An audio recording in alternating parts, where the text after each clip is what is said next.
at what just arrived. It's a QNAP TVS-EC1080 Plus. What I'm going to do today is I'm going to open it up and unpack it.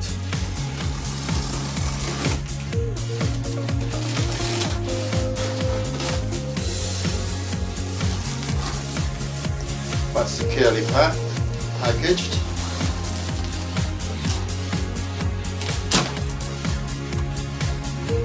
Let's see what's inside.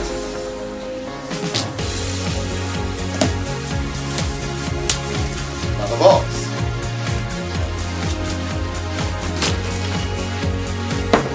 The lid. The model number, it's the Turbo NAS TVS-EC1080 Plus. Right, let's open it up. See what's inside. Thank you for choosing QNAP. Well, they're good products.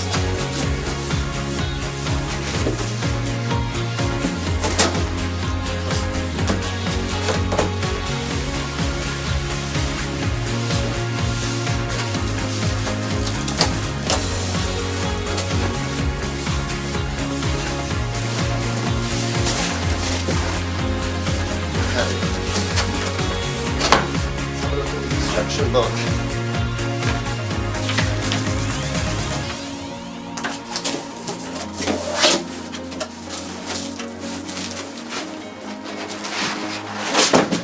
Towards the this time.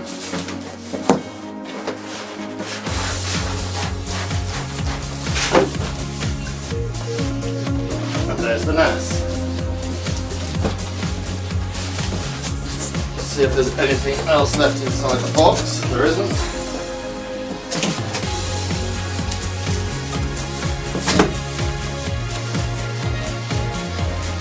Put the box aside. Let's open it.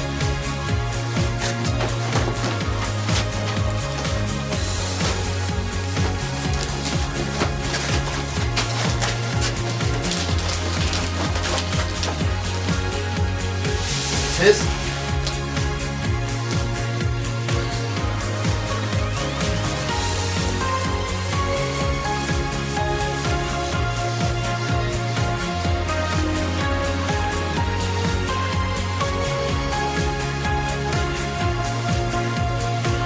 Rotate it around.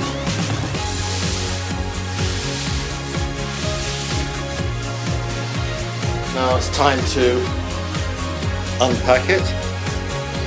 Unwrap it.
Right, there she is.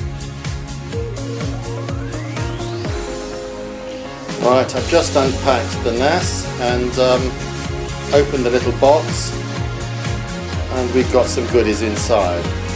We've got a UK mains lead, 4 Cat 5e black cables, and thankfully 2 Cat 6e blue cables, which would be rated at 10 gigabits.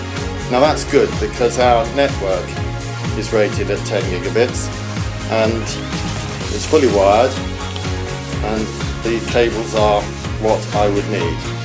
There's also a bag of screws and a couple of adapter plates of some kind. Not sure what they are, but well, I'll come on to that later. Next job is to load up the NAS with my 10 4TB hard drive, so we'll do that next. Right, I'm now ready to load the NAS up with some hard drives. So first of all, let's see how easy it is to take the caddies out of the cabinet. So first of all, we slide the slider to the left, like that. Press the button and pull out the caddy. It's quite easy. So we'll look at the hard drive caddy. Substantially made, not marked with the driveway number though. Now let's choose a disk drive. Unpack it.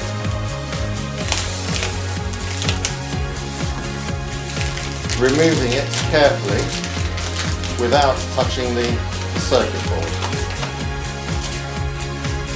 Now these are 4TB Western Digital Enterprise class drives. They're not desktop drives. Desktop drives would not be reliable in this environment. So let's place the drive in the caddy, lining up the screw holes like that on its end. Now the screws that these manufacturers use are non-standard. They are not Phillips screws or posi drive screws. The head is different. So it's advantageous to use the right screwdriver. Otherwise you'll burr the screws.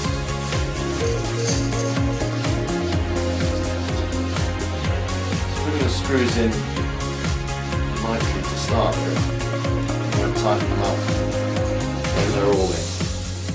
I found with my previous NAS that if I didn't have the drive in the centre of the caddy, then the SATA connection doesn't make a good connection with the socket in the unit.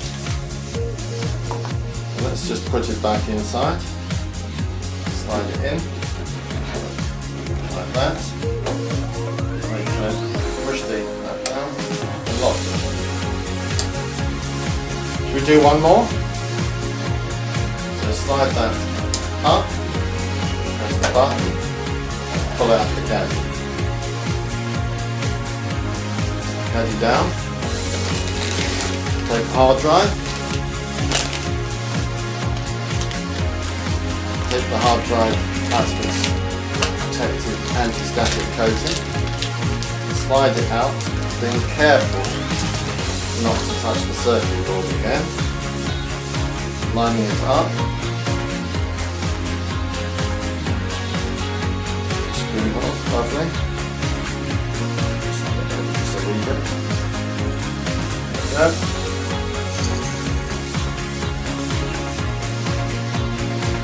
Putting the screws in loosely to start with.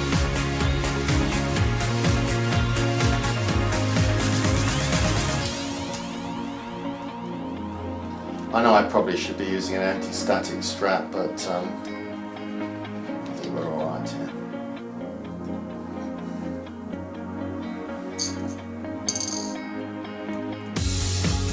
This table is covered with a felt cover.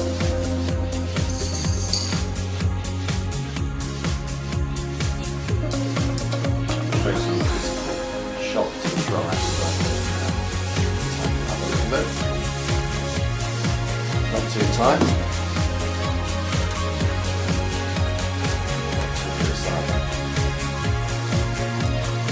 Slide it back into the unit. Insert that connection to the SATA drive, push in and lock it. So that is 2 hard drives in the unit now. I've got 10 to put in altogether, so I'll do those 10 complete 10, and then we'll move on to the next stage. Thank you. Right, I've now put the 10 disk drives in the caddies, in the NAS, and there was one small screw left over. It's a nice gesture by QNAP, just in case one gets lost or is damaged. I've lifted the NAS up, it's very much heavier now. I'll just turn it over so we can see what the other side looks like. Okay, let's see what sockets we've got on the back. At the top here we've got two 10 gigabit LAN sockets, a couple of eSATA sockets, Kensington lock connector there. We've got 4 USB 2 sockets, 1, 2, 3, 4 1 gigabit LAN sockets, and a couple of USB 3 sockets, as well as an HDMI output there. I think that's probably all for now. I'll be moving this into the bedroom soon. I'm putting it in a bedroom cupboard, which is against the north wall of our house. Now the advantage of putting it there is that the bedroom cupboard gets quite cold in winter, and the extra heat produced from this NAS will prevent or help prevent any mould or condensation forming on the inside of the cupboard. I'll be moving the NAS that's currently there to the other cupboard. So it's time to move it to the bedroom now. Thank you. Right, I've now placed the large NAS and I've weighed it, and it's 18.0 kilograms with the 10 disk drives in it. Now it will have potentially store up to 40 terabytes of data, and if data is worth having, it's worth looking after. So when I run my NASs at home, I always have a UPS. So I've got an APC true sine wave UPS there. So what I'm going to do is turn the UPS on and then turn the new NAS on, and you'll have the opportunity to see the first startup, and let's see if it works. So first the UPS.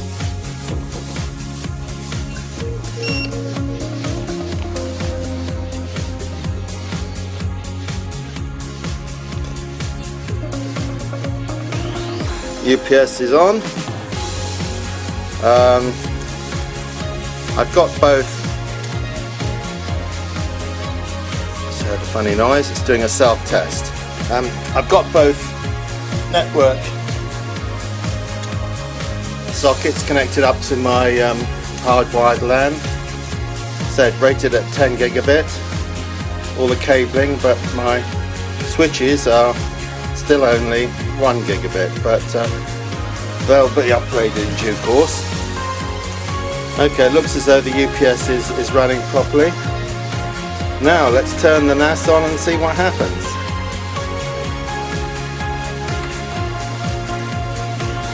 System booting. Making a bit of noise. Hope it won't keep me awake at night because it's in the bedroom.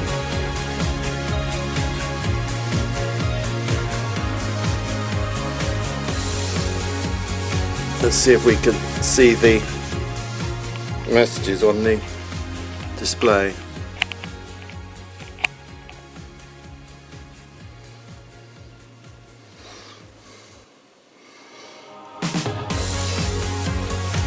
Short beep there.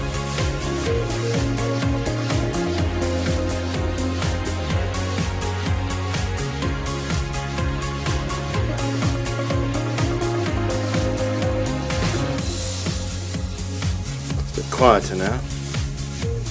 Disk drives are making a bit of noise.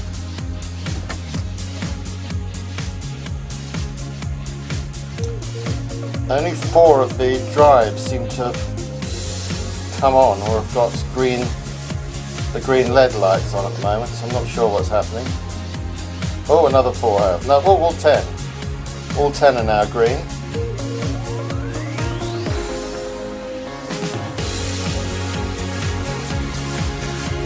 Display shows loading driver, please wait.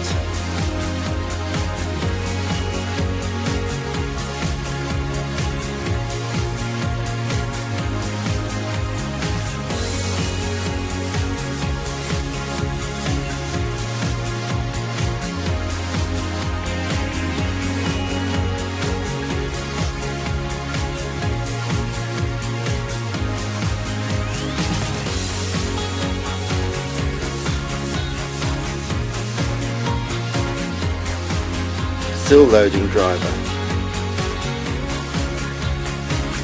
You may wonder why I've bought a fairly large NAS rather than a small one. It's because I do a lot of video editing, and I made a blu-ray of some HD TV programs, and the video files that I used to make the blu-ray were 220 gigabytes.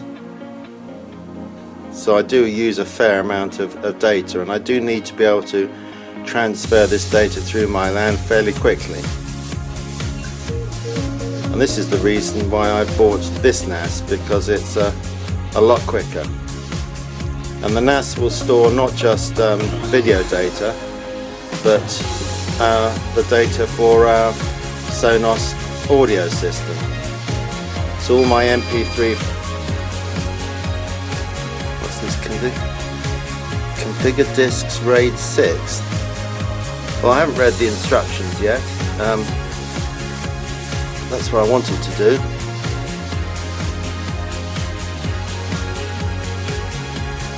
Alright, looks as though it might do it by itself.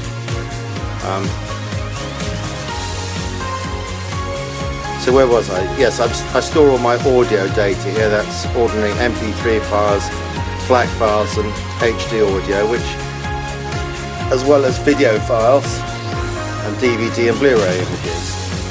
And the beauty of storing the audio and video files centrally is that you can play it on any the files on any iPhone or iPad or on any television direct from the NAS. So you only need one copy of each file, and it makes sense to store the files in one place. And that's really why I've got a reasonable sized NAS rather than the small one.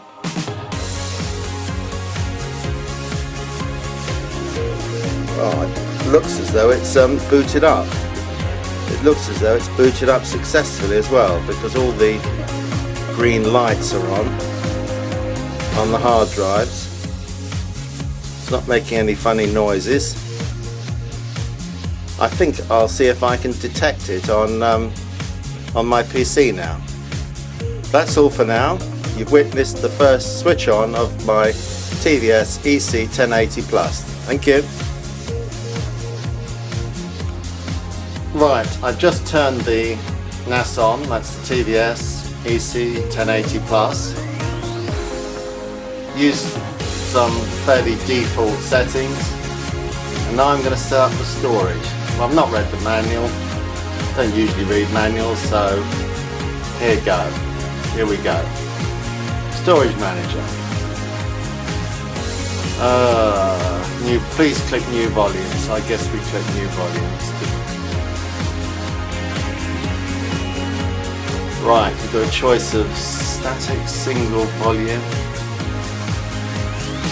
thick multiple volume, and a thin multiple volume. Oh my goodness. Let's just go for static single, shall we? Right, what drives? I've got 10 drives, they're all good, 3.64 terabytes each. So let's click them all. Have a hot spare. I'm not sure what a hot spare actually does, but let's have that as number 10. I want RAID 6, yes. Let's choose drive 10. Right, to use SSD cache function, please reserve slots 5, 6, 7, 8. Well, I've no idea where they are.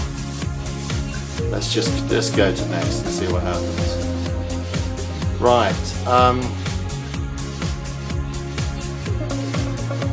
So what data volume? What should we call it? Volume? I think we call it NAS 4V. NAS 4V, because this is NAS number 4.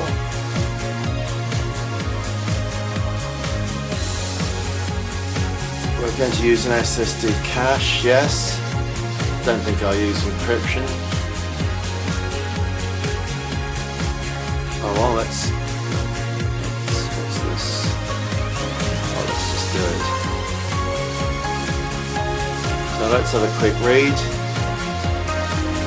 The closure units, that's the NAS host, that's the box itself, it's not any attached boxes. I'm using drives 1 to 9, hot spare of 10, RAID type 6, so I could lose 2 disk drives before one fails. It gives me 25 terabytes, which is increased from before. We're calling it NAS 4V, and we're using the cache function. I think that'll do. Right, it's now building a volume.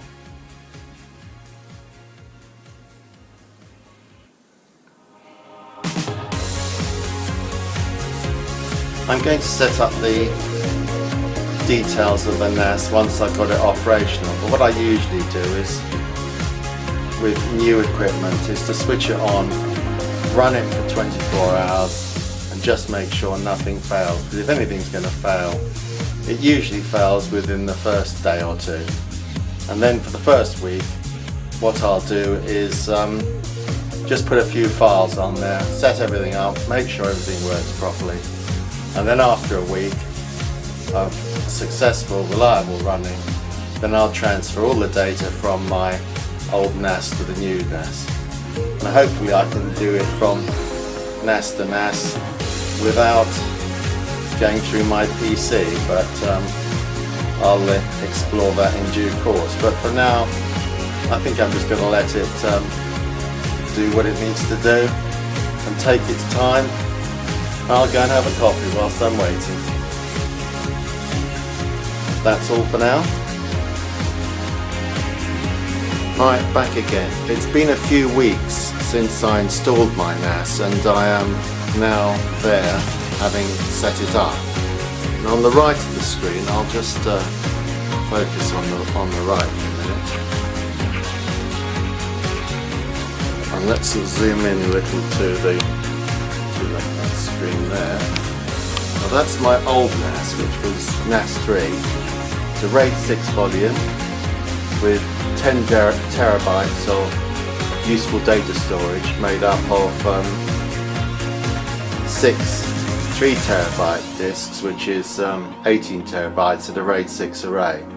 And we can see that is fairly full, around 57% full at the moment.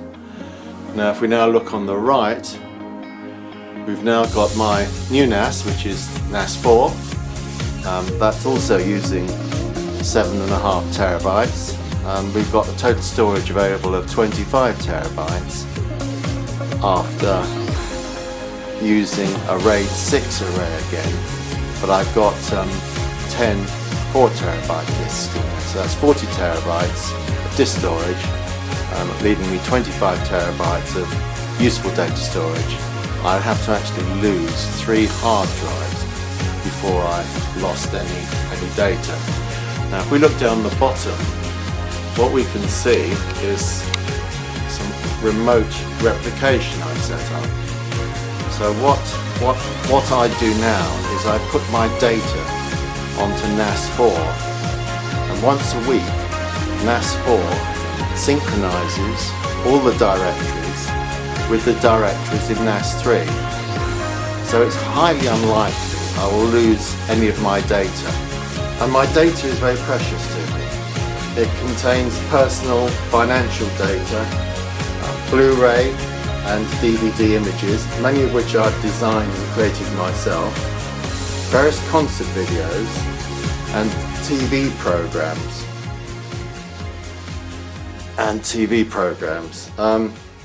I've also got my photo collection and my music collection on there, and the Sonos system that we have in the house connects to the music directory on NAS 4. So I've spent ages ripping all my CDs into FLAC and MP3 format, and I'd hate to have to do that again. So perhaps being a little bit overcautious, but I think it's worth doing. So I'm just going to zoom out just to the desktop, so you can see on my desktop I've got NAS 4 on the left and NAS 3 on the right. That's it. I'm very pleased with the QNAP drives. The NAS 4 is a little bit noisy. It sits in the bedroom at the moment, in a bedroom cupboard. It needs to be kept open because it gets fairly warm. But the performance is stellar, absolutely stellar. So very pleased with it. Thank you, QNAP. You've produced some good products, and I've been using them for 5+ years now.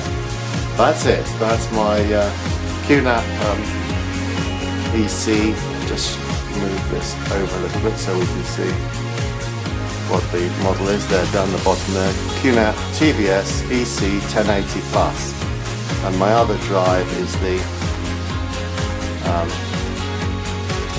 let's just close those down. Is the TS659 Pro 2. Hope you like the background. Just get cleared up for a moment. There we go. Thanks very much.